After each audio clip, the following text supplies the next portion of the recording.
আসসালামু আলাইকুম। এই তো আজকে সকাল সকাল বাজার থেকে নিয়ে চলে এসেছে আমলা। এই আমলাগুলো শীতকালে খুব ভালো ফ্রেশ একদম টাটকা পাওয়া যায়। তো এই আমলাগুলো দিয়ে আমাকে এই ধনেপাতার চাটনি বানাতে হবে। আজকে বাড়িতে সবারই ফরমাইশ আমলার চাটনি খাবে। তো সেই জন্য এখানে আমলা আর এক আটি ধনেপাতা নিয়ে নিয়েছি। এগুলোকে আমি এবার খুব ভালো করে পরিষ্কার করে নেব। তো তার আগে দেখি এই আমলাটা আর ধনেপাতাটা আমার ঝুড়িটাতে সাজিয়ে কেমন দেখায়। তো বাহ, খুব সুন্দর দেখাচ্ছে ঝুড়িটার মধ্যে আমলা আর ধনেপাতাগুলো। তো এইগুলোকে দিয়ে চাটনি বানাবো। তো প্রথমেই আমি করব কি, আমলা আর ধনেপাতাগুলোকে খুব ভালো করে বেছে ধুয়ে নেব। এই তো ধুয়ে নিয়েছি। তো ধনেপাতাগুলোতে জড় ছিল, জড়গুলোকে মানে রুট ছিল, সেগুলোকে কেটে ফেলে খুব ভালো করে ধুয়ে নিয়েছি। আর এইভাবে ধুয়ে নিয়ে ছোট ছোট টুকরো করে কেটে নিচ্ছি। আর এই বীজগুলো ফেলে দেব। বীজগুলো ফেলে দিয়ে এবার আমলাগুলোকে আর এই ধনে পাতাগুলোকে এবার একটু টুকরো করে কেটে নেব, মোটা মোটা করে কাটবো।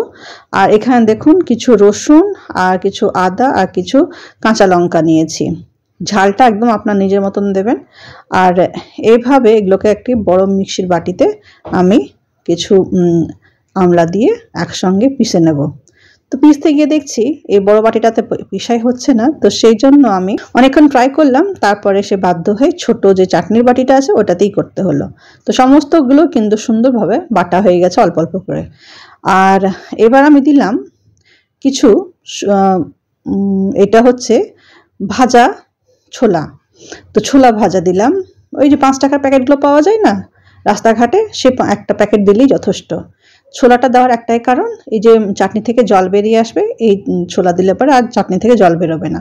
দিয়ে দিলাম স্বাদ মতন নুন, দিয়ে খুব ভালো করে এবার এটাকে মিক্সিটাকে দিয়ে গুঁড়ো করে নেব। ছোলাগুলো থেকে আমি ছালগুলোকে ফেলাইনি, সেগুলোকেও দিয়ে দিয়েছি। আপনি চাইলে পরে ছালগুলোকে ফেলে দিতে পারেন বা খোসাগুলোকে আর কি ফেলে দিতে পারেন। তো যাই হোক, আমি সমস্ত কিছু একসঙ্গে এবার বেটে নিলাম। আর এই তো এবার হচ্ছে কি দেব এই দুটো লেবু। তো লেবু দুটোকে এভাবে একটু মেঝেতে হাত দিয়ে প্রেস করলে পরে, গড়ালে পরে, চাপা দিয়ে বেশ শক্তি দিয়ে গড়ালে পরে কি হবে জানেন, ভিতরের রসগুলো না খুব সহজেই তখন বেরিয়ে আসে। তো ট্রাই করে দেখবেন। আর বীজগুলো বেশ ছেড়ে যায়। তো এইভাবে দেখুন একদম নরম হয়ে গেছে, একদম তুলতুলে। এইভাবে করলে পরে ওদের সমস্ত রসটা টিপে বের করতে খুব সহজ হয়ে যায়। তো এইভাবে করে নিয়েছি। এবার আমি লেবুটার মধ্যে, চাটনিটার ভিতরে লেবুগুলোকে রস করে দিয়ে দেব। এই তো বীজগুলো কি সুন্দরভাবে একদম ছেড়ে বেরিয়ে আসছে। আর এবার আমি রসটা দিয়ে দিচ্ছি। এটা বেশ শুকনো শুকনো হয়ে গেছে, কেন কি এটার ভিতরে আমি ছোলা দিয়েছি বলে। তো আমি আলাদাভাবে জল দেব না, এই লেবুর রসটা দিয়ে এই সামান্য যে বাটিটাতে আছে এগুলোকে আরেকবার চালিয়ে নেব। এটাতে কি হবে, সুন্দরভাবে পেস্ট হয়ে যাবে।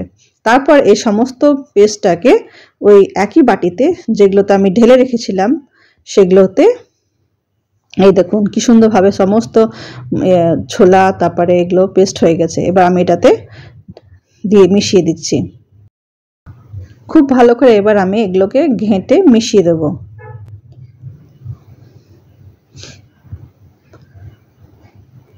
একদম আমার চাটনি এবার রেডি। এটা একটু ভালো করে ঘেঁটে মেশাতে হবে, তাহলে এই যে নুন দেওয়া আছে নুনগুলো থেকে এবার জল বেরিয়ে আসবে আর একদম সফট নরম হয়ে যাবে চাটনিটা।